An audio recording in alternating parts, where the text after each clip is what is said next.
নমস্কার দর্শক বন্ধুরা, আজকের ভিডিওতে লাল শুকনো লঙ্কা দিয়ে জ্যোতিষ শাস্ত্রের কিছু প্রচলিত টোটকা নিয়ে আলোচনা করব।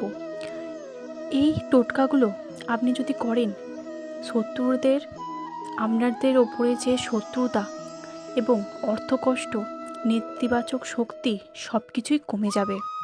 চলুন জেনে নেওয়া যাক কি সেই বিশেষ উপায়গুলো। অর্থকষ্ট দূর করার জন্য প্রথমেই রয়েছে সূর্যদেবের শক্তি, সম্মান ও সমৃদ্ধির প্রতীক বলা হয়। তাই অনেকেই রবিবারে সূর্যদেবের আরাধনা করেন। এই জন্য করবেন 21টা শুকনো লঙ্কার বীজ নিয়ে তামার ঘটিতে পরিষ্কার জলের সঙ্গে মিশিয়ে সূর্যদেবকে অর্ঘ্য করুন। আর্থিক বাধা ধীরে ধীরে কমে যাবে। টানা কয়েকটি রবিবার এই নিয়মটি পালন করুন। সংসারের ইতিবাচক শক্তির প্রবেশ ঘটবে এবং অর্থাক্রমে নতুন সুযোগ তৈরি হবে। তারপরেই আছে নজরদোষ ও নেতিবাচক শক্তি দূর করার জন্য। যদি বারবার কাজে ক্ষতি হয়, ব্যবসায় লোকসান হয় বা বাড়িতে অকারণ অশান্তি লেগেই থাকে, তাহলে বুঝবেন নজরদোষ লেগেছে।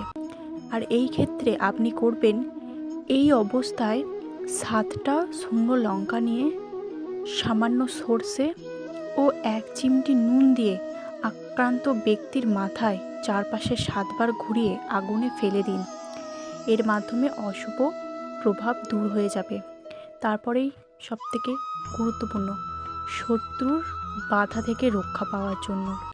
যদি মনে হয় কেউ আপনার কাজে বারবার বাধা সৃষ্টি করছে বা অকারণে শত্রুতা করছে, তাহলে একটি উপায়, 4টি শুকনো লঙ্কা নিয়ে বাড়ির একটি নির্জন কোণের মাটিতে পুঁতে দিন। এই উপায়ে শত্রুর নেতিবাচক প্রভাব কমে যাবে এবং নিজের আত্মবিশ্বাস ও মানসিক শক্তিও বৃদ্ধি পাবে। তারপরে খারাপ স্বপ্ন আসছে, অনেকেই দুঃস্বপ্নতে অস্থির হয়ে যান। রাতে ঘুমানোর আগে একটি শুকনো লঙ্কা বালিশের নিচে রেখে সকালে সেটি বাড়ির বাইরে ফেলে দিন। খারাপ স্বপ্নের প্রভাব কমে যাবে এবং মনও শান্ত হয়ে যাবে। আরও কিছু প্রচলিত বিশ্বাস রয়েছে, যেগুলো জ্যোতিষশাস্ত্র তান্ত্রিক প্রথায় বলা হয়। শনিবার ও রবিবার হনুমানজির বা ভৈরবের পূজায় শুকনো লাল লঙ্কা নিবেদন করুন, বাধা দূর হয়ে যাবে। দোকানে বা ব্যবসায় প্রতিষ্ঠানে লেবু ও লঙ্কা ঝুলিয়ে রাখার রীতি ভারতে অনেক জায়গায় দেখা যায়। এটি অশুভ দৃষ্টি থেকে রক্ষা করে।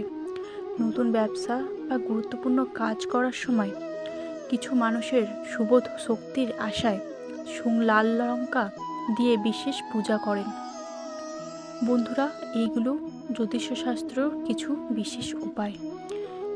তাই ভিডিওটা ভালো লাগলে লাইক করতে ভুলবেন না এবং শেয়ার করতে ভুলবেন না।